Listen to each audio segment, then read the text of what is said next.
check, 1, 2. Go! Curious about real estate? Yes! Then you've come to the right place. Get the knowledge you need, get over the fear, and get started. This is the Michael Quarles Real Estate Show with your host, Michael Quarles.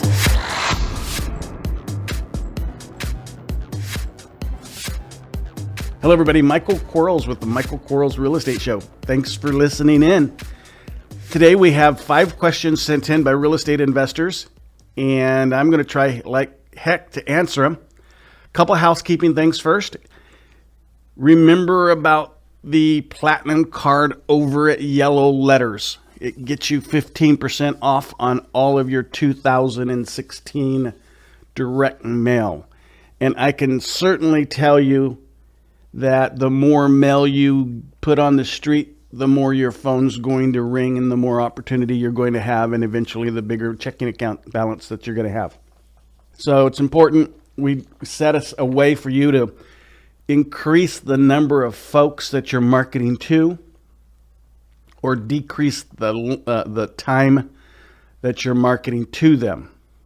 And if I were going to choose between the two, I'd want more people and hit them every 30 days.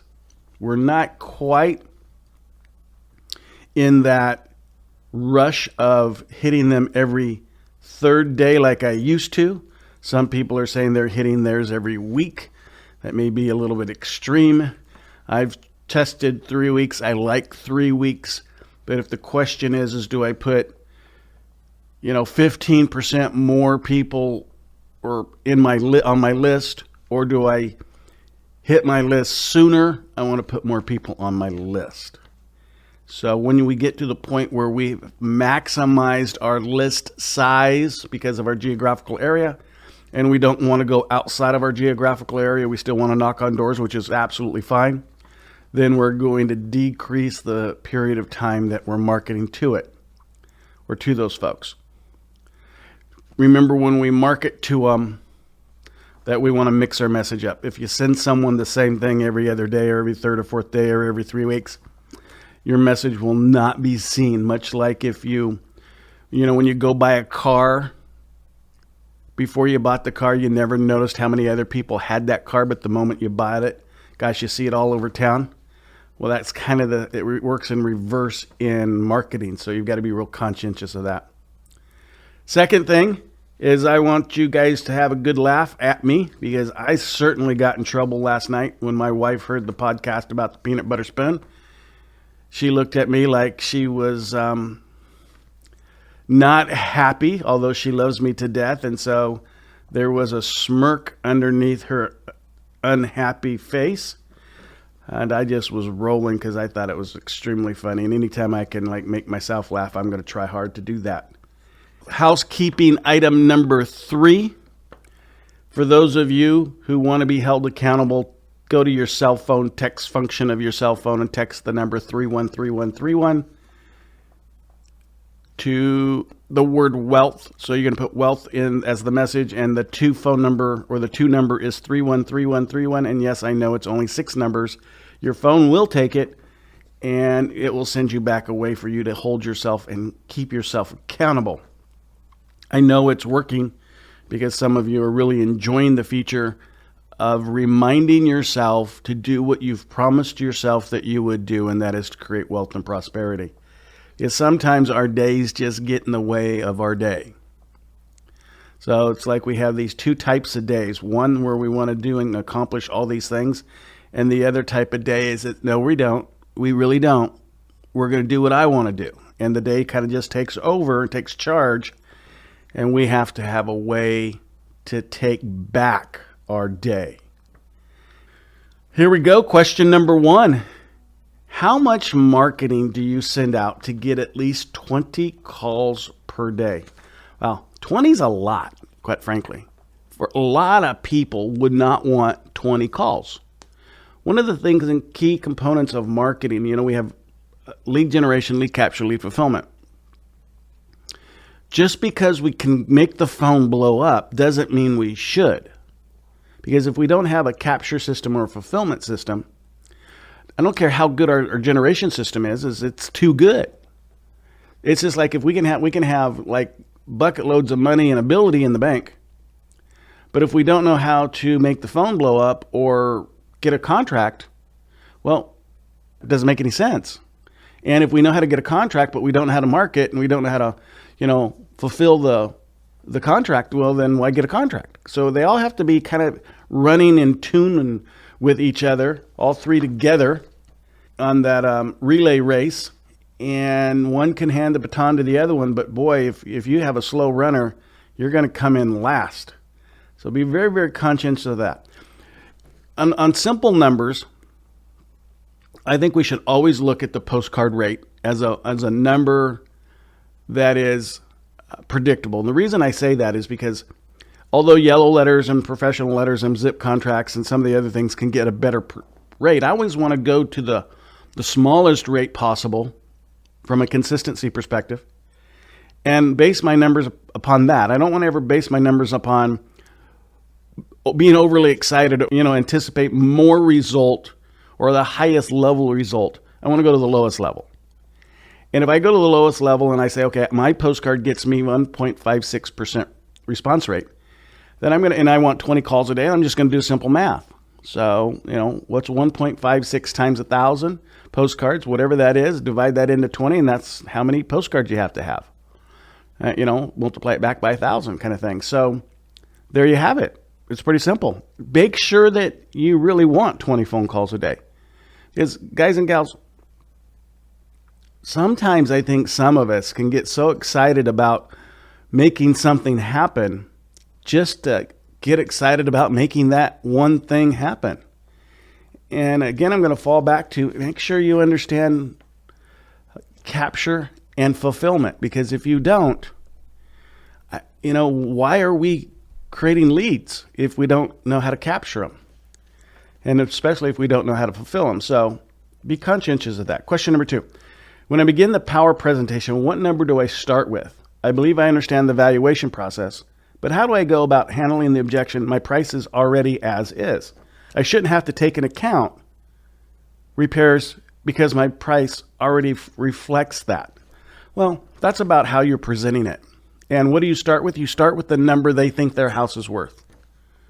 So whatever number they said, I think my house is worth $1 billion, and that's the number you start with. And now if that number is unreasonable, you're not there in the first place, right? You're only there at the appointment to do the power presentation if the seller has said over the phone while they're communicating to you about why they need to sell in their house, that they have a willingness to discount the house at least 15%. So we're not there unless they're in reality land. So we're going to start at a number. And that, it's a valid question. How do you subtract repairs from an as-is value? Well, what we're trying to, the seller doesn't know what as is. They're just thinking, this is what my house is worth. Yes, that if you think your house is worth that, and you're coming with that number because you've compared your house to other houses and what they're selling for. Now let's look at, in general, those other houses. And some of those other houses are fixed up. Some of them have different amenities than yours.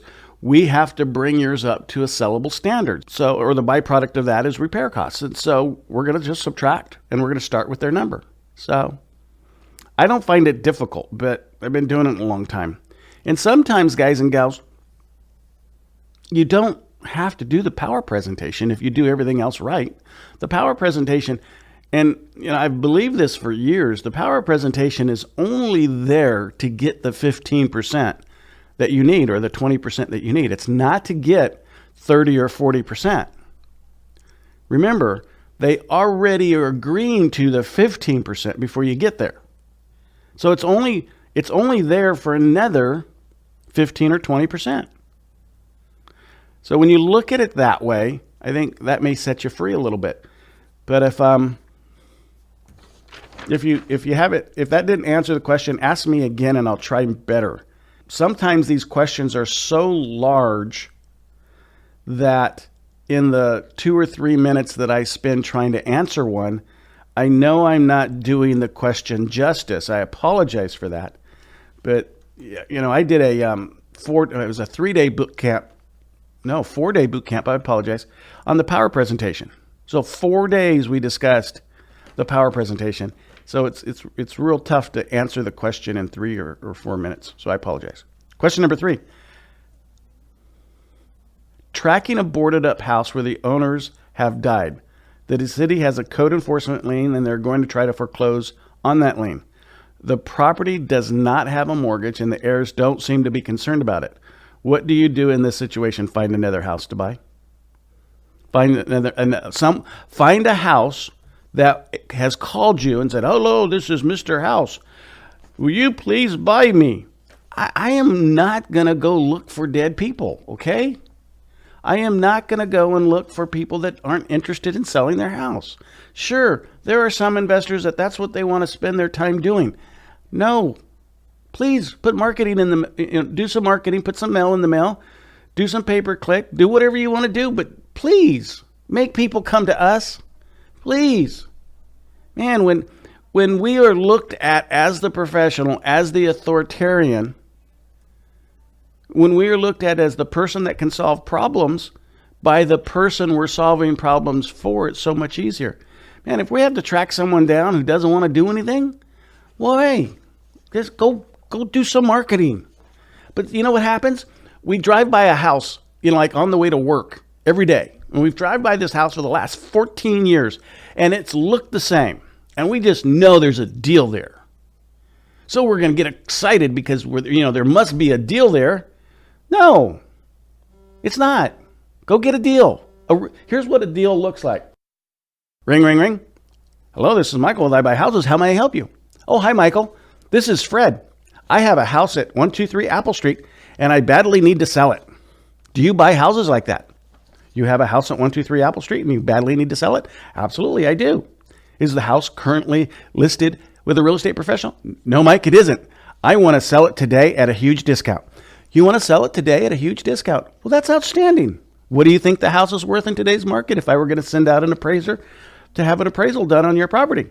What do you think they would appraise the house at? Well, Mike, I think they'd appraise the house at $400,000. $400,000. Really? Wow. Oh, my. Well, let me ask you one question. After I pay all the costs and do all these things and blah, blah, blah, blah, blah, and how much money do you want to put in your pocket? What we call the walkaway money, after I take care and become responsible for the mortgage, if there is one. The amount of money that you think is fair for selling me your house today. How much money would you like to put in your pocket and have your house sold? Not only sold, but sold to somebody who can actually afford to buy it. Well, Mike, I was really thinking about that. And if you can give me $20 for my $400,000 house, I'd be totally satisfied.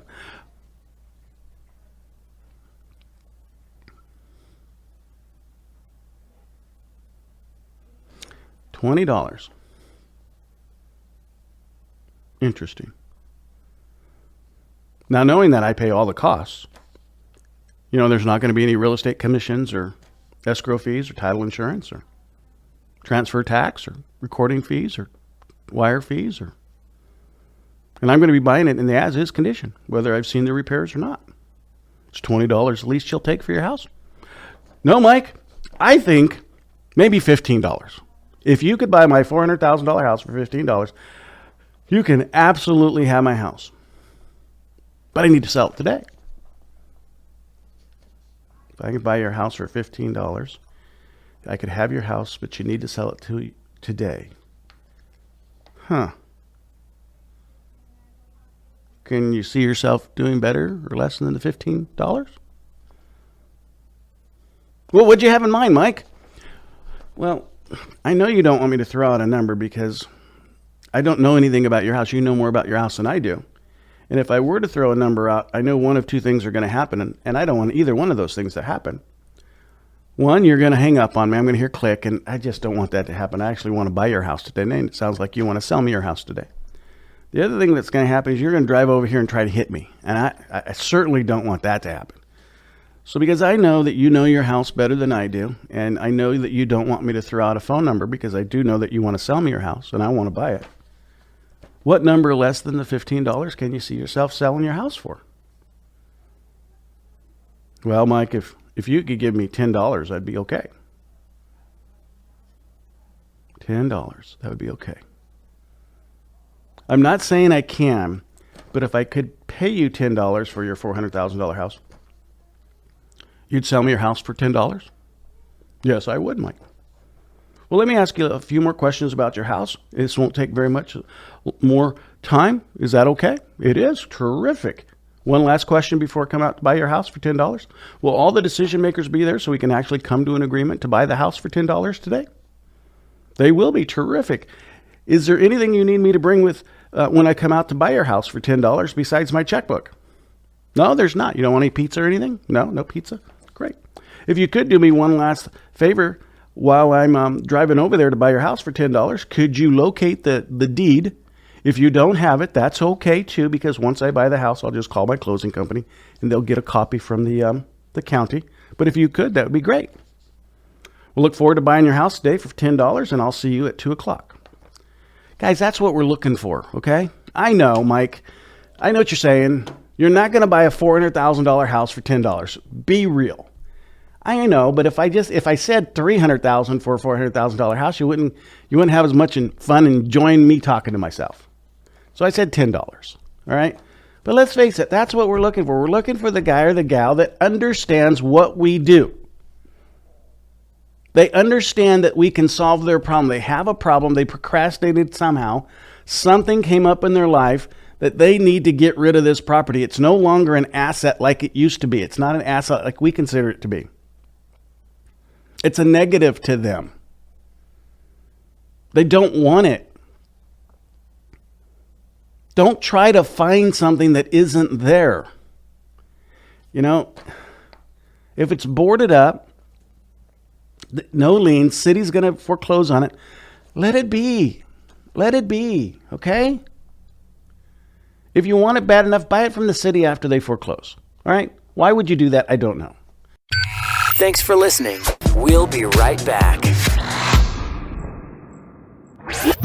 Are you running out of leads? It's time you tried Yellow Letters at yellowletters.com. Get motivated seller leads through Yellow Letters, postcards, zip letters, typed professional letters, greeting cards, door hangers, and business cards.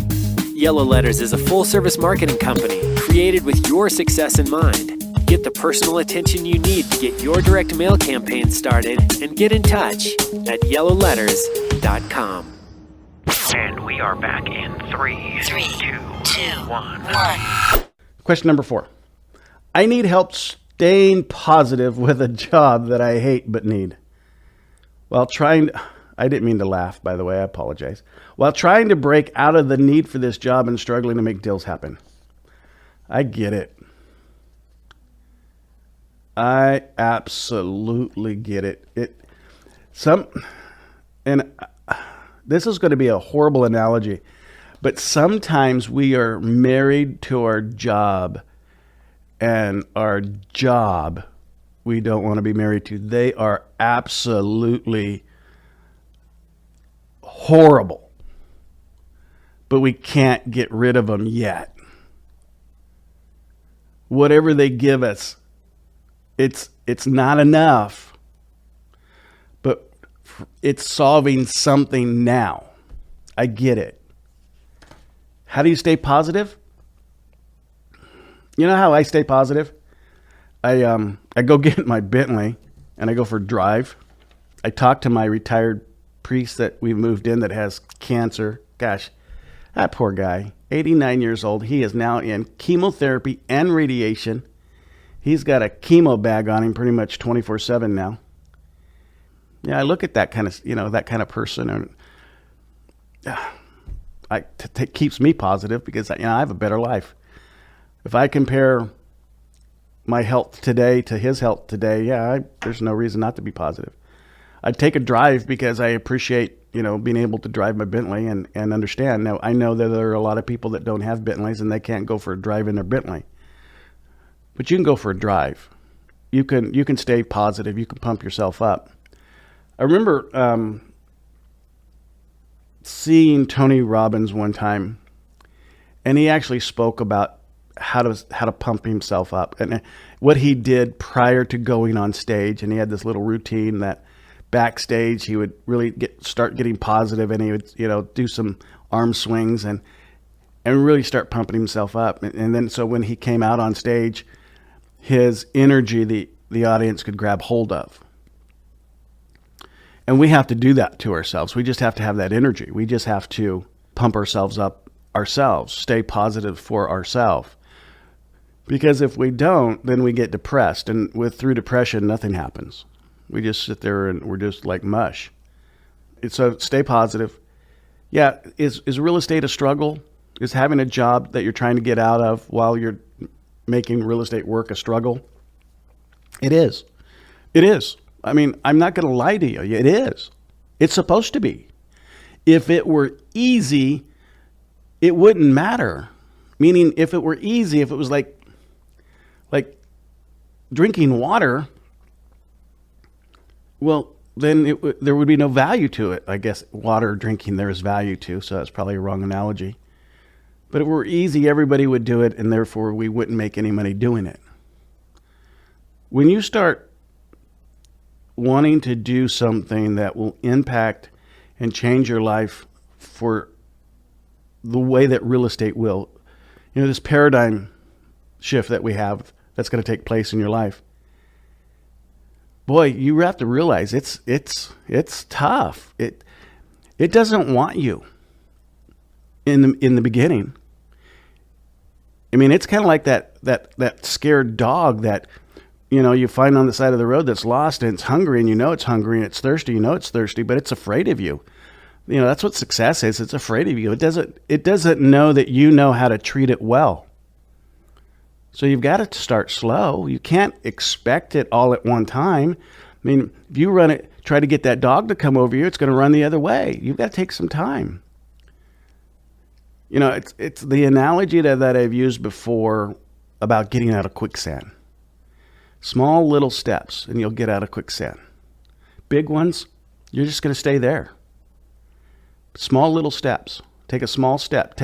Set some goals. Okay, so we're stuck in something we don't want to do. Have we written down when we're going to be out of it? So I have this job, Mike. I hate it, but you need it because it's the one that's feeding you, and it's the one that's feeding your family, and it's giving you those things. You hate that marriage that you have. But have you written down when you're going to get out of it? Okay, so let's write that down. Let's go.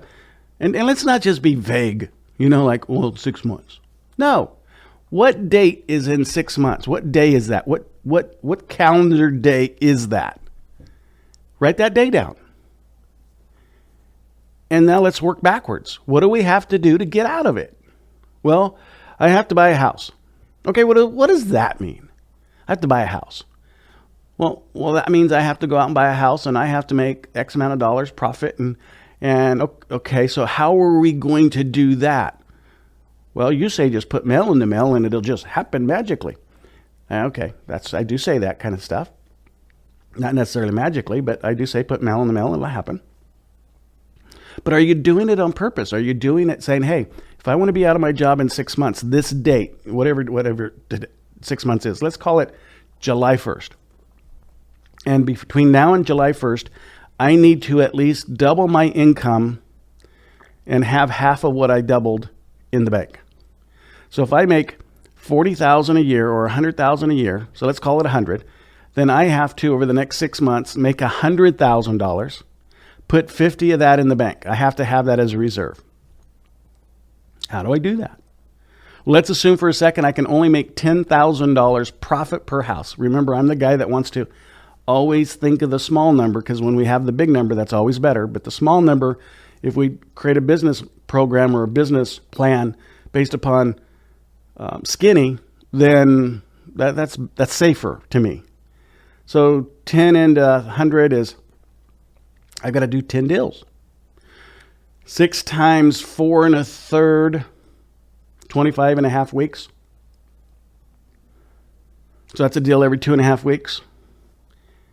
And I know that if the worst case scenario is 1 in 92 telephone calls. So in a 2.5 week period, you have to make the phone ring 92 times. Worst case scenario. But again, we're going off a worst case scenario. Worst case scenario, 92 people saying to you, I got your message, I'm calling. How do you make that happen? Put some mail in the mail. Go out and meet and greet. Because someone's going to say, Mike, I can't afford it. I can't afford the cost that it takes to make the phone ring 92 times every 2.5 weeks. I understand.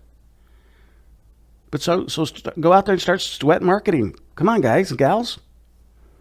You know, it's not easy. This is not easy. But it sure is rewarding. So go out there and, join the Lions Club. Join the Kiwanis Club, and if there is that thing anymore. Join some of these clubs. Join your Better Business Bureau, your Chamber of Commerce. Some of those, the young Republicans, the old Republicans, the young Democrats, the old Democrats, whatever it is, join some clubs. Start meeting some people. Man, go to some functions.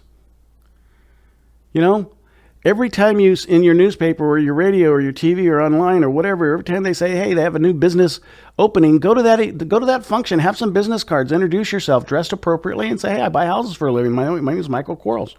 You know anyone thinking about selling? You don't? Great. Here, take my card just in case you ever find something. Can I have your business card? And follow up. Create your center of influence. But, if your cycle is, if your desire is, I want to be retired from my job in 6 months, and I have to buy 10 houses. That means I have to have 92 people that say, hey, tell me about your program every 2.5 weeks. Make that happen. If it doesn't start to happen, increase that 92. Oh man, 92 is the wrong number. I need 260. Well, how do you do 260? And people, I got 300,000 people in my city. I have 116,000 houses.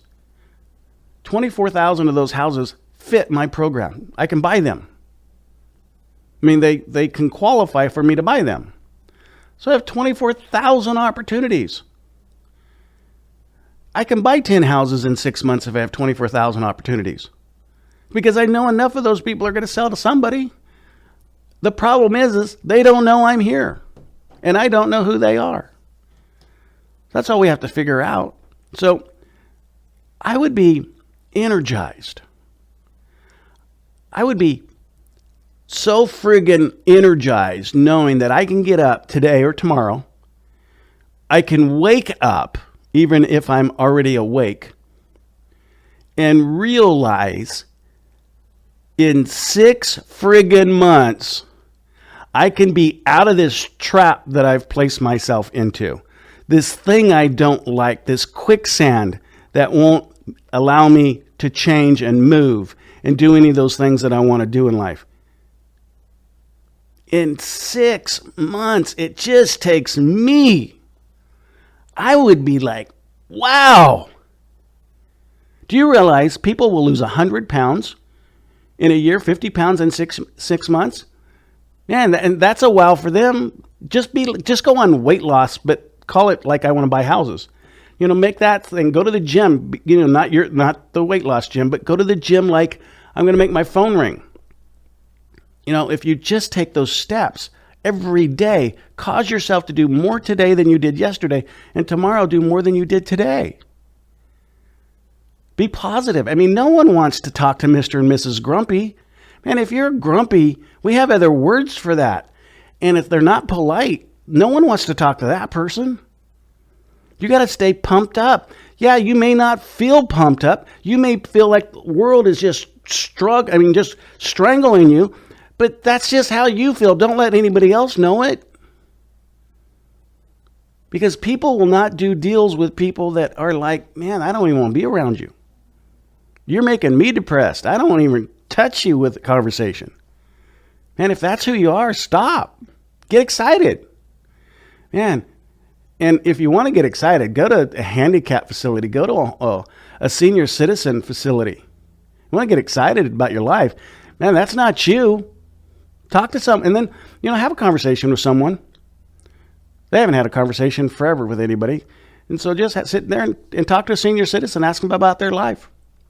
Man, that'll pump you up. I think that's a pretty good thing.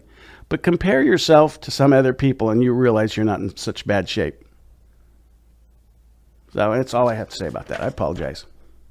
If you need help staying positive, text 313131 the word wealth. Question number 5. In your formula to calculate as is from ARV, do you, 1, add $10,000 per month for rehab time only, and 2, add an additional $10,000 a month for that the house will be on the market and in escrow? No. That's a big long formula, so it would be $10,000 a month, but that's only one portion of the long formula. So we're already taking in consideration the holding costs and how we're going to recoup the holding costs with our price after we determine AR as is. So great question. And again, that's kind of like the power presentation. That'd take me a day to put all of it together for you. I apologize, but it's $10,000 a month. You can be safe at that, okay?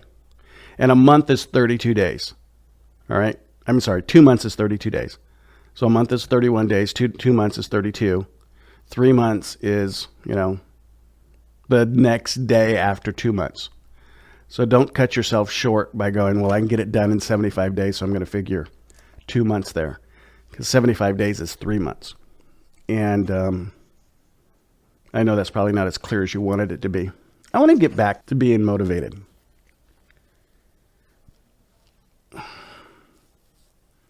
I know it's tough.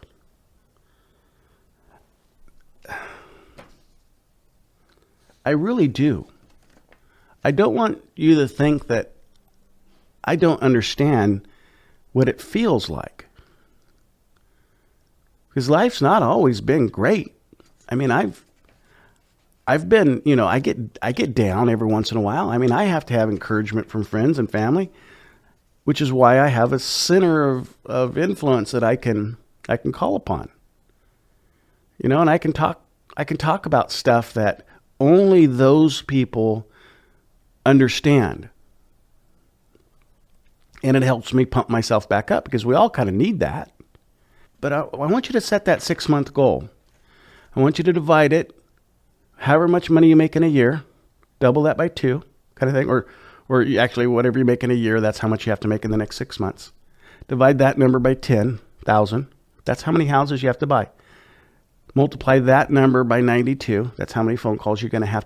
Divide that by however many weeks are in the 6 months. And that's how many you have to have, in that period of time.